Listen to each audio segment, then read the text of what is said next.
Hello, my name is Voya and welcome to my deep guide.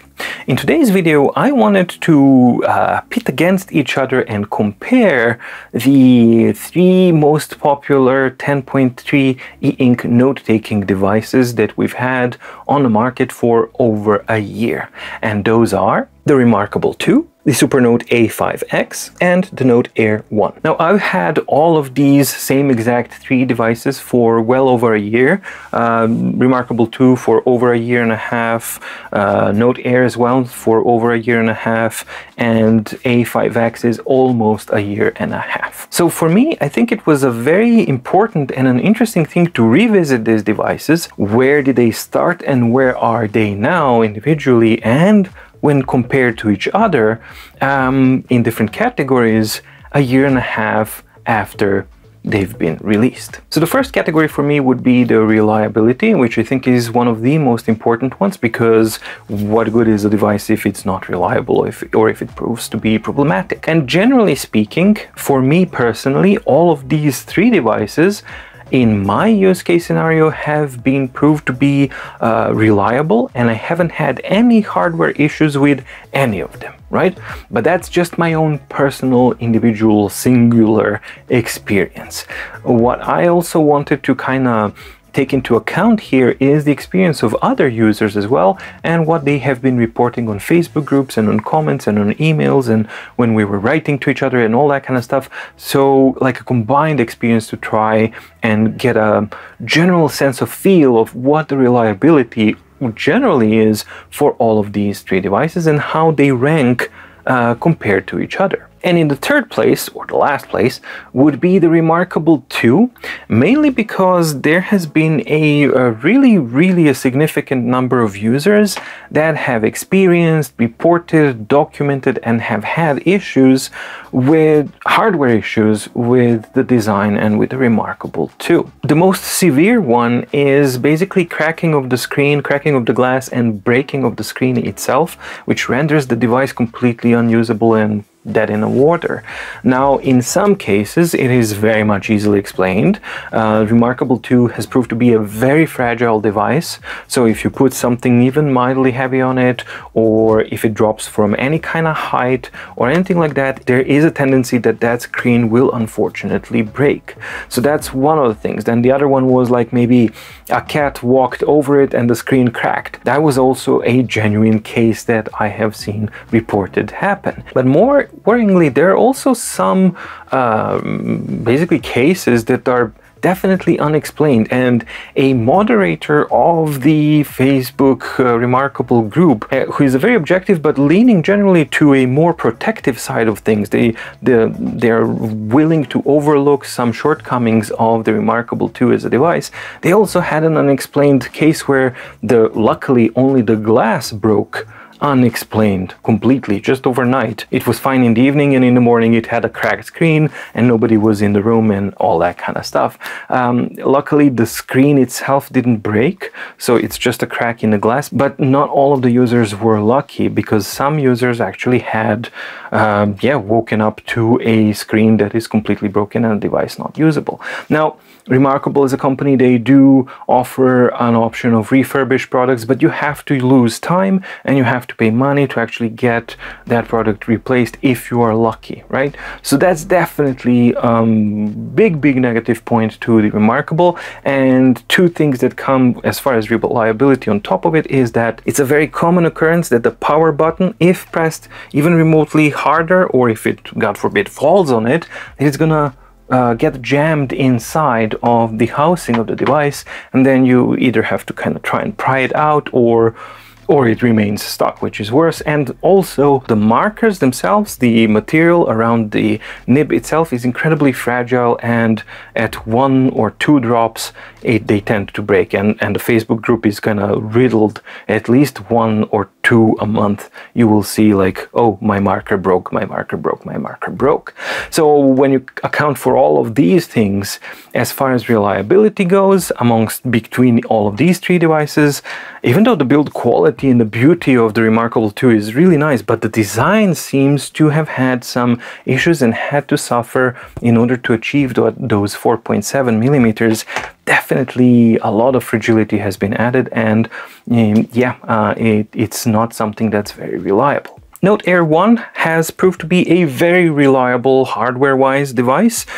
There are very few complaints that I've encountered of any of the users to have had a problem with it, other than genuinely like, oh, it fell and it completely crushed, or I've been overcharging it from 0 on a super power charger for a month and then the battery exploded. Like, yeah, of course it's gonna explode because you're just forcing it to die. But within the norms of normal kind of use case scenarios, there hasn't been that many complaints that I've seen.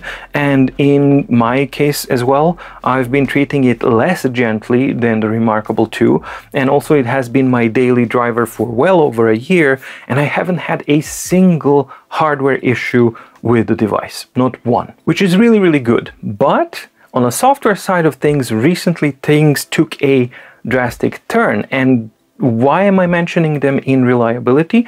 Because one of those software things that has been introduced currently at the making of this video has ruined or worsened the original experience, and it caused the device to be, in a real world use case scenario, less reliable. And I'm talking about, of course, about the disappearing notes and the requirement to actually, like, artificially introduced requirement to log in to the Boox account in order to have access or unobstructed access or anything like that to your notes, to your notebooks. That is not something that the platform had. If you buy a device, I expect it to be reliable as it was, and unfortunately the update 3.2 introduced unreliability to the platform, and therefore it is on the second place here. Now granted, update 3.2.1 is now scheduled to come out. I haven't gotten it yet, but when it does come out, I'm going to test it out. But I've seen actually reports from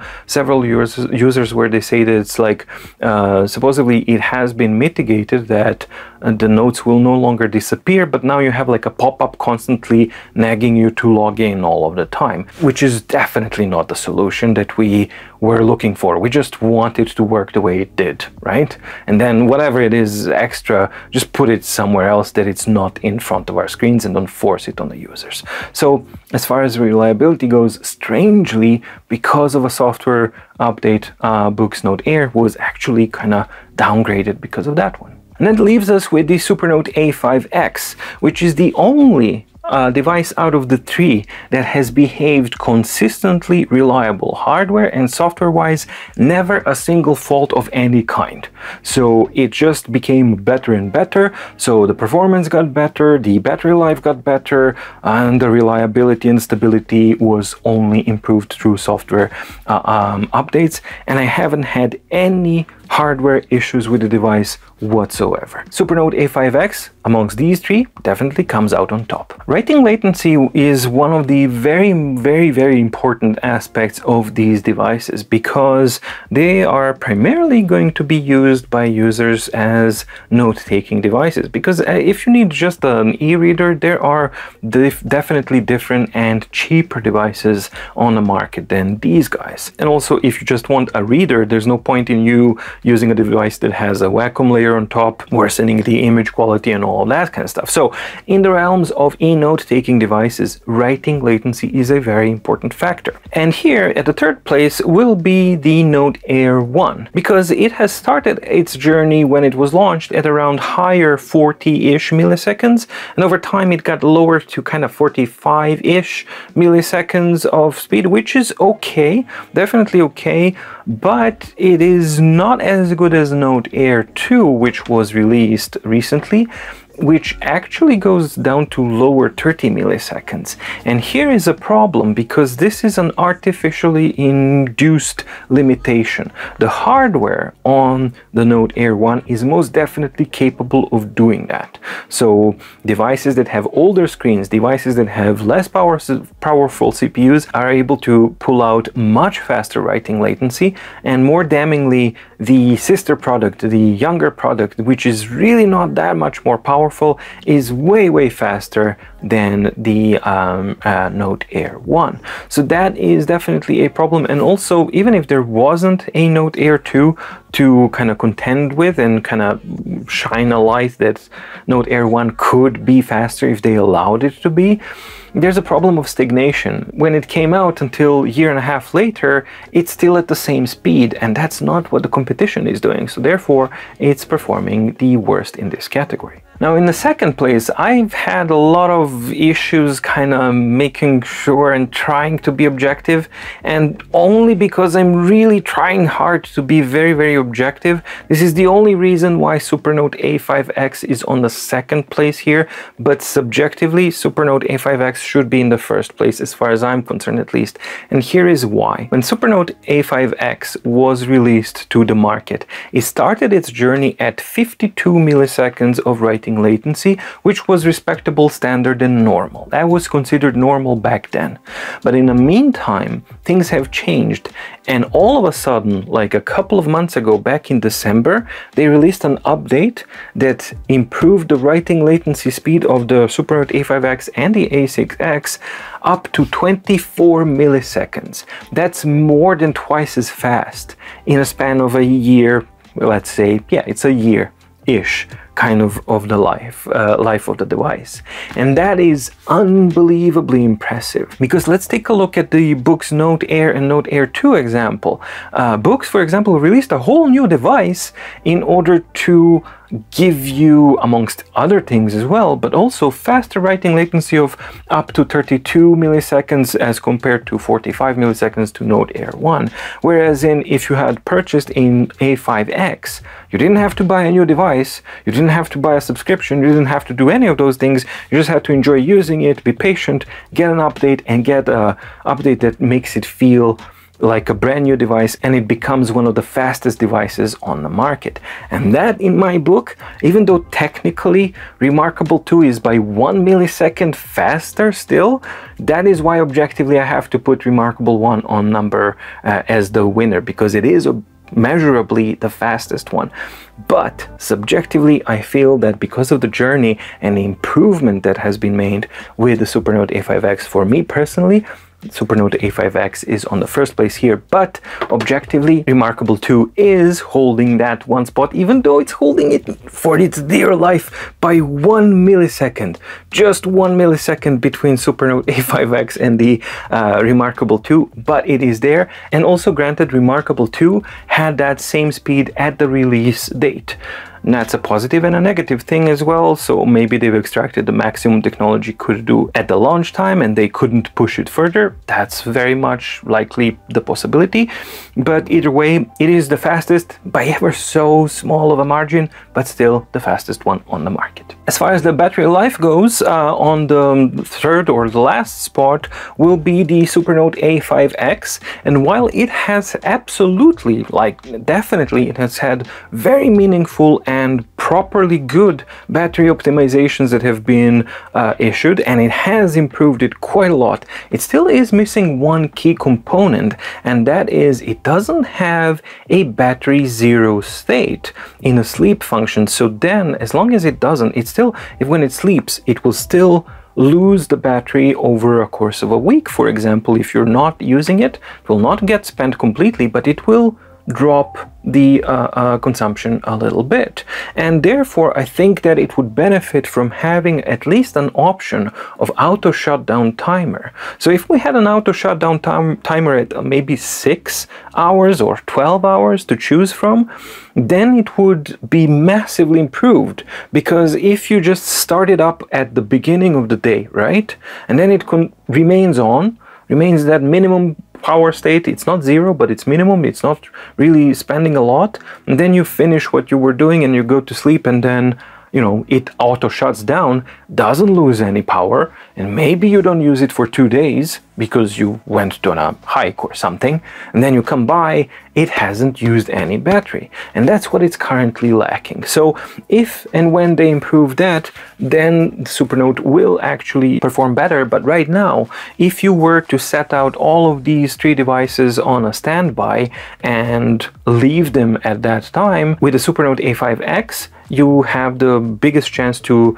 power it up and see that it's actually down to 2% or something, because after, you know, several weeks that they were like that, it's still weeks, yes, but the others won't have that same issue, and that's why it's on the last spot in the battery category. In the second place will be the Remarkable 2, because it has seen drastic battery improvement, and right now it's a very good battery life, exceptionally good standby time. This is something that it had problems with before, but this has been massively improved, and now it has not close but very close to zero consumption in standby, and you don't really have to shut it off.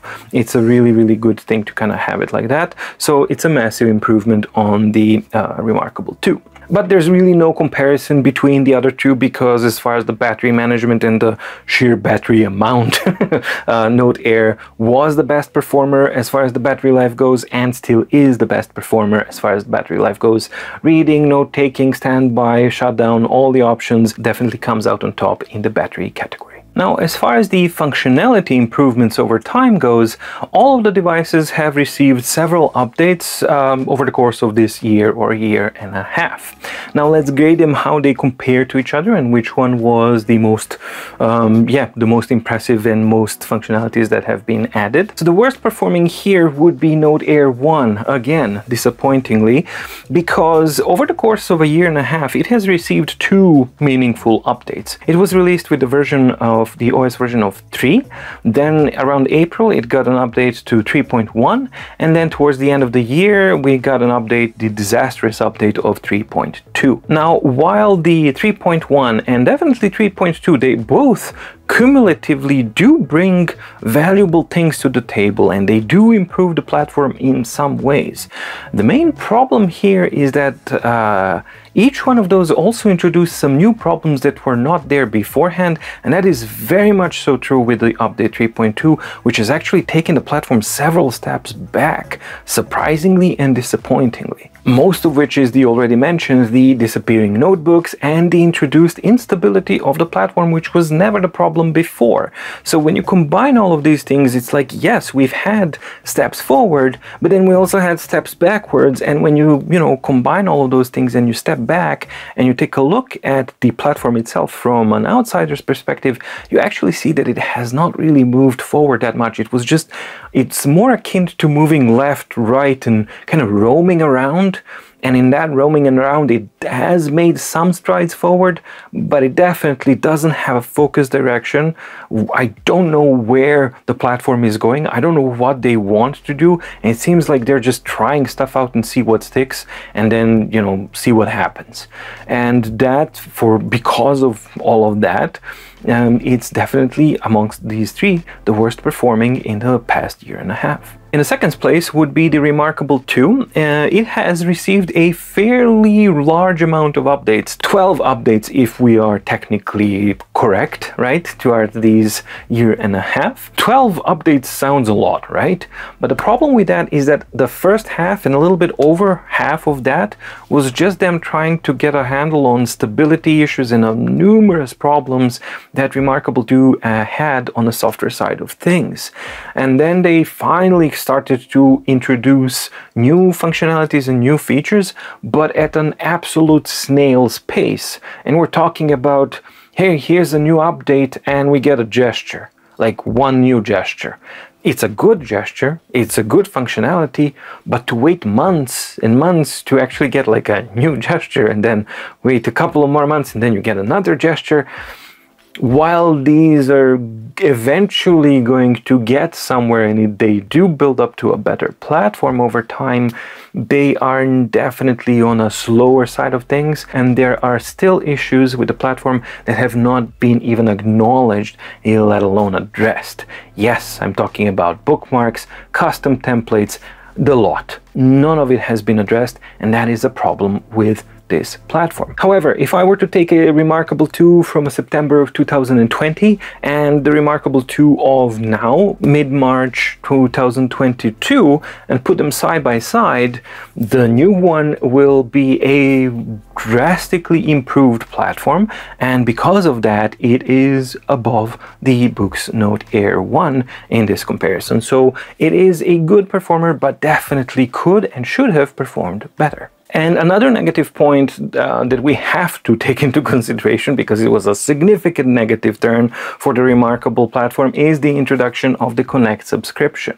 And that I've talked about at length, so I'm not going to repeat myself about that. I just wanted to acknowledge that it's also something that's a pretty shocking and very important negative development to take into consideration when comparing where has the platform went to and how has it changed in the past year and a half. And again, in this category as well of functionality improvements and updates, Supernote A5X easily comes out on top. Why easily? Because it has a consistency, it has a steady direction, and it's just like chug, chug, chug, chug, chug. It's not doing a sprint, it's doing a marathon, and it's doing it consistently, and you know exactly where they are going, and they are absolutely taking that platform in a very focused direction. So they were never meandered left, right, or anything like that. They're completely on track, and that's something that benefits the platform on the long run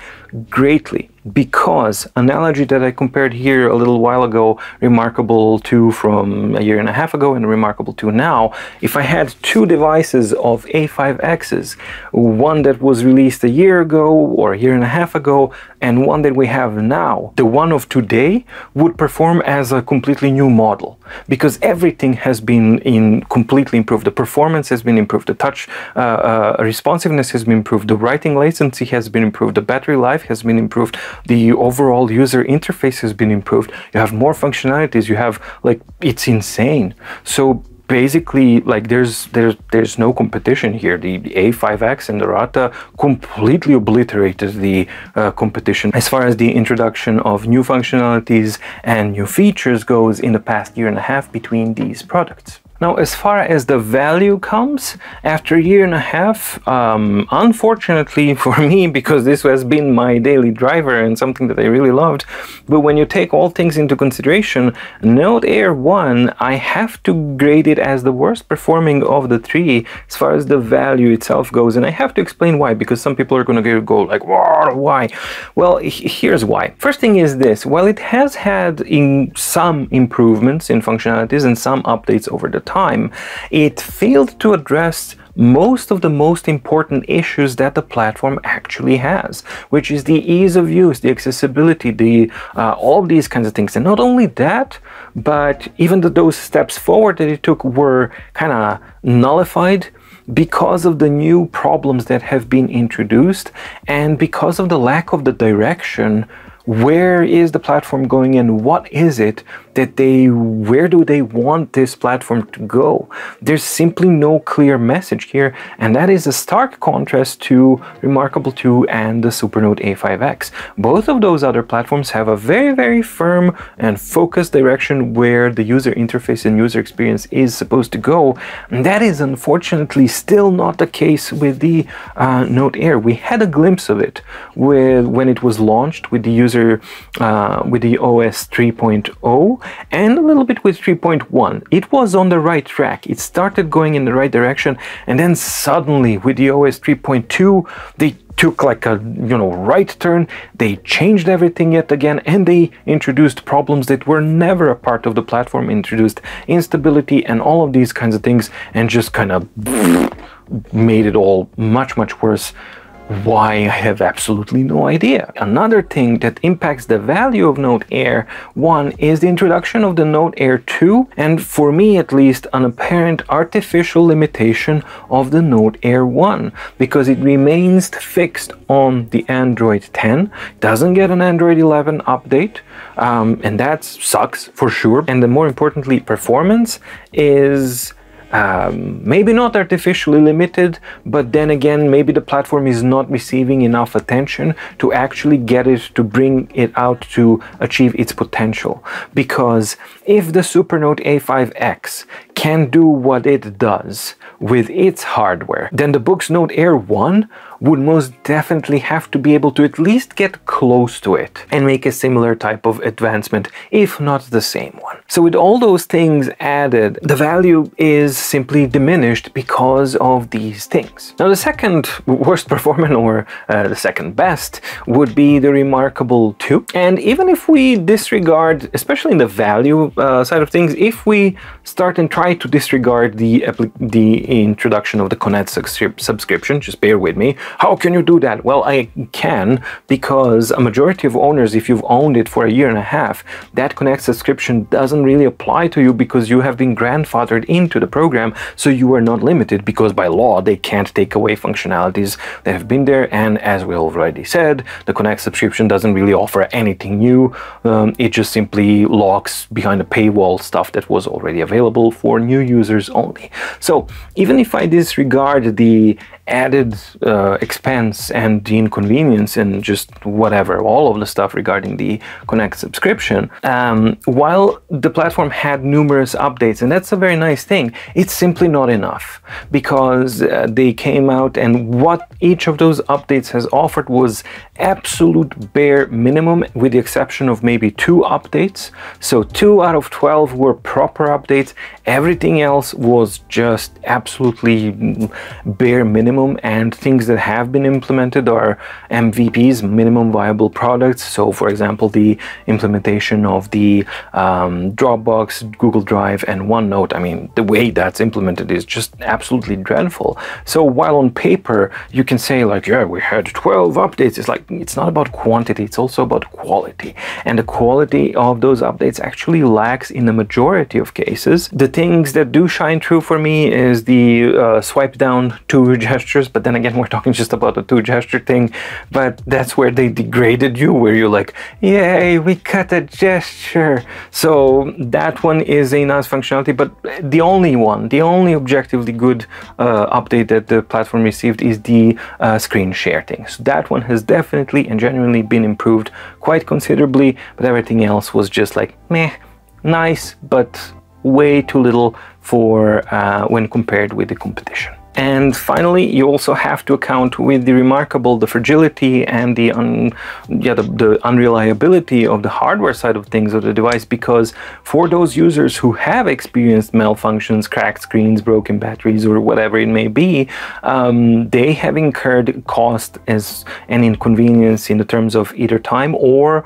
fiscally as well. They've incurred actual financial burdens because of these faults. So as far as that goes, Note Air 1 and Remarkable 2 are almost like sharing that last place, but at least Remarkable 2 didn't have a Remarkable 3 being relaunched in the span of 1 year, also further diminishing and limiting it. So that's why the Note Air 1 just drops just 1 notch, but realistically they're like almost sharing that last spot as far as the value goes. And Supernote A5X wins in this category as well, simply because it's a complete contrast to the other 2. Like it's not even close. It's on a completely opposite end of things, and it shined throughout the whole year and a half. And while it is and it was the priciest option to objectively buy because of the logistics of where can you buy it and the import customs and shipping and all these kinds of things, so it can amount to be slightly pricier than some of the options. Depends how you kit out the Remarkable 2. Remarkable 2 still can be the most expensive one, but let's say for the sake of argument, even if it was the priciest out of the 3, it has justified its price, because let me just get back to that same analogy that I had with the features and updates.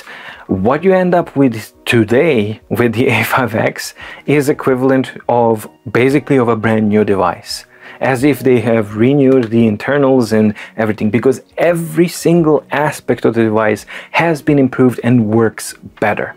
And that in itself, that's a true value, because you purchase the device once, they don't ask for a subscription, they don't launch another product to make the previous one obsolete or cast a shadow on it or stop the development on it or anything like that. Nope, they're sticking with it and they're making it better and better and better and better. And as a result, for me at least, it shines through in this category as well as the winner. So what's the overall impression? Well, it's kind of clear. It's a very clear and decisive victory for the Supernote A5X between the Remarkable 2, Boox Note Air 1 and Supernote A5X.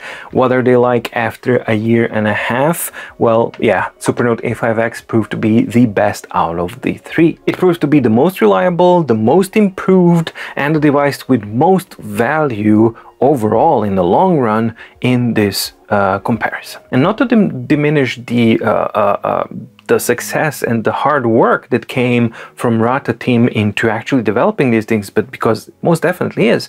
But it also has been helped in largely because the remaining two, Remarkable 2 and Boox Note Air 1, they basically shot themselves in their own respective feet, so to speak. And what do I mean? Remarkable with introducing the Connect subscription, artificially locking existing features behind a paywall and not introducing any new value for that newly introduced Connect plan, and issuing bare minimum of updates for months and months on end. And Boox by releasing a replacement device effectively only a year later, artificially limiting a perfectly capable and powerful device that can and should still be really, really valid and powerful. It should lead in this competition.